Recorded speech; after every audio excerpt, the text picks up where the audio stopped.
Hello again, Michael Bird here with WordWrite Web. We are in Wilmington, North Carolina, doing video number 11. Remember, the sequence isn't incredibly important. You can come in at any point.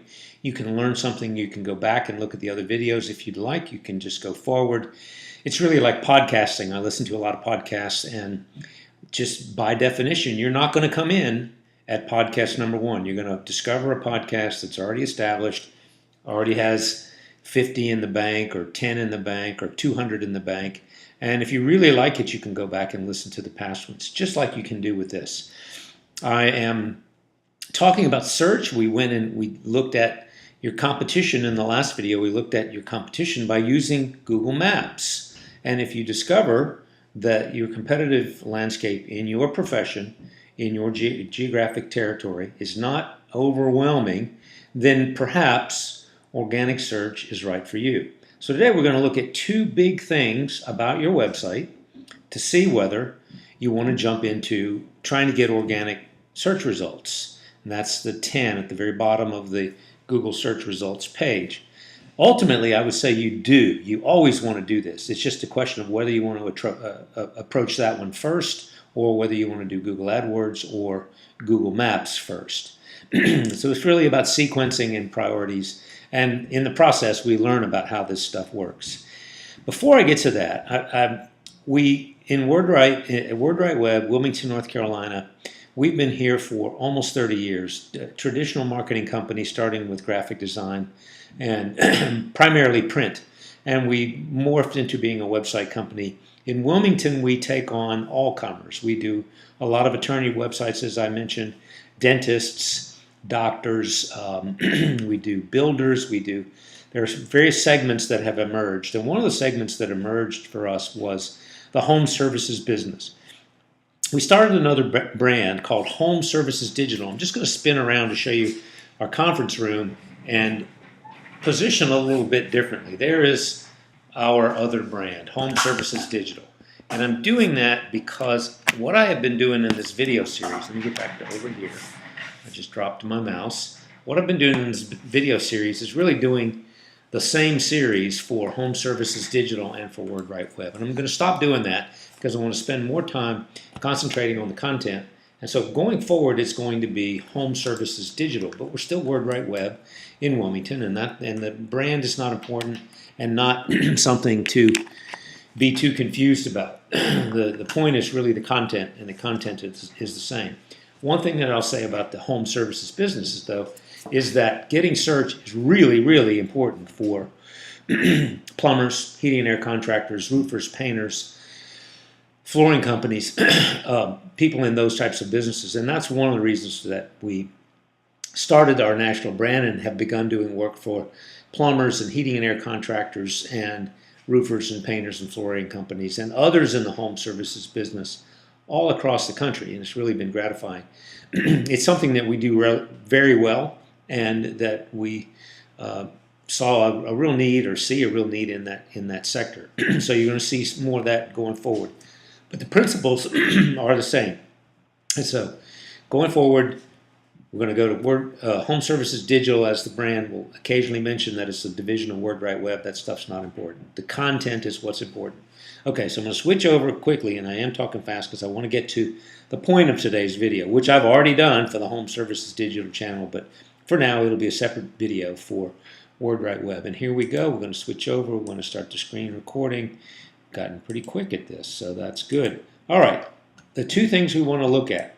You've decided, you've done a little competitive analysis. You see that it is worth doing organic search. So we're going to look at two big things before you get started in earnest on trying to get organic search, because if you don't have these two things in place, your pathway to getting on page one is going to be longer, and it's going to take a little more money.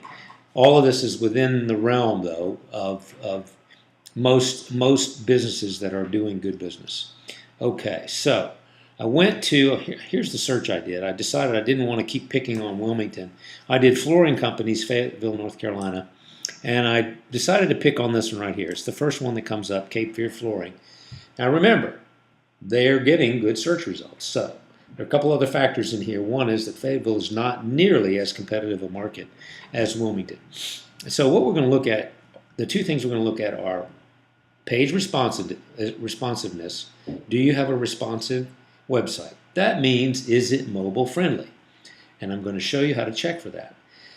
When mobile devices began to be a prominent source of searches, people started in numbers really searching from their phones, mostly phones, but also tablets, for doing search, Google search, looking for a flooring company, looking for a plumber, looking for auto collision repair, that kind of thing. When those numbers started creeping up, it started to become important for the user experience to have a mobile-friendly website, also known as a responsive website. There were a few different ways of doing it, but it turns out that responsive design is the way that won out. And later, as in last year, year and a half ago, Google started penalizing the sites that were not responsive. So not only is it user experience, but it's Google. And it's worth thinking about those things. Today, for example, this is a little side note, but content on your site is really important. It's somewhat important for the user, but it's really important for Google and getting search results. So, what does it mean to have a responsive website? Here's how we check. We look at the website, we call it up, and we grab this right corner right here, and we move it to the left. And it's important, it's kind of interesting to watch what happens to the elements. They shuffle themselves, and what you end up with is this universal symbol right here, which means menu. And we've all quickly become trained to understand that that is a menu. And then when you get it into this sort of position, you realize that normally, if it's really, really responsive and you get the phone shape, this is a vertical phone shape, this horizontal scroll bar goes away. So this one needs a little tweaking of the code. But if you were doing this on your phone, you would put your thumb over top of the website and you would just move up and down this way. Okay? Now that is a responsive website. I'm going to show you one that's not responsive, and I'm going to show you one that's partially responsive. And I've already got these queued up.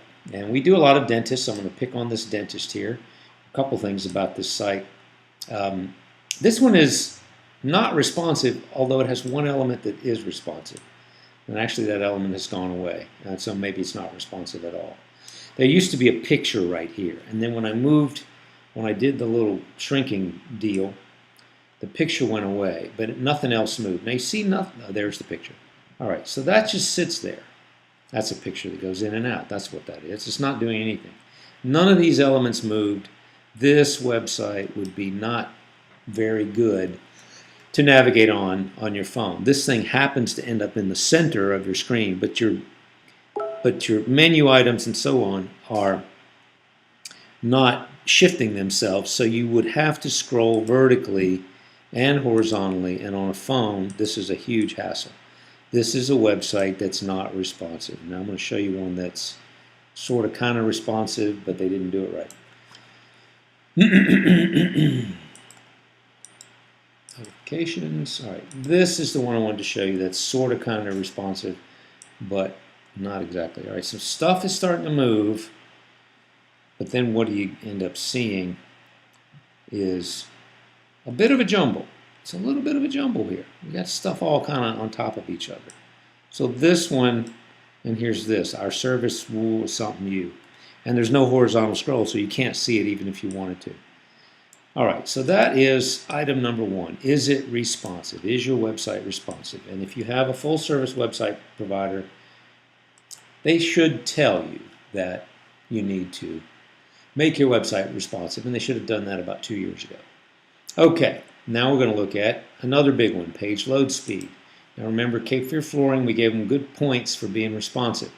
Page load speed, I did this search to show you where the tools are. I know what I'm looking for, but you can find it by doing this. Page load speed. We've got various tools. We don't really want that one. That's really more about your internet service provider speed. Page load speed, the best one is right here. Anything that's Google is good. Google's good. Remember that. For now, if they turn evil, we'll turn on them. So So we go here, we click on this, and it actually comes to here. Now, I copied the URL. Go over here, copy, paste. Here's the paste. You paste it in here, and then you hit the analyze. And I've already done it. And here's what we see. The desktop version of the site is slow to load. That's what that means. Page speed tools, page load speed. The desktop version is slow, poor. 30 out of 100, not great. The mobile version of the site, not great either. However, for Cape Fear Flooring in their marketplace, Fayetteville, North Carolina, for this search, even with a poor page load speed, they came up there first. Okay, so that is our message for today. Check your page load speed, check your responsiveness, and if you've got one or the other or both, and they're pretty good, then you're in a position to get good search results with the easier stuff. The easier stuff is the content stuff and a couple of other things. That's our video for today. Look for us going forward as Home Services Digital. We'll mark those videos and also say WordWrite Web. And please remember to subscribe and to tell your friends about us. Michael Bird with WordWrite Web and Home Services Digital. Thanks.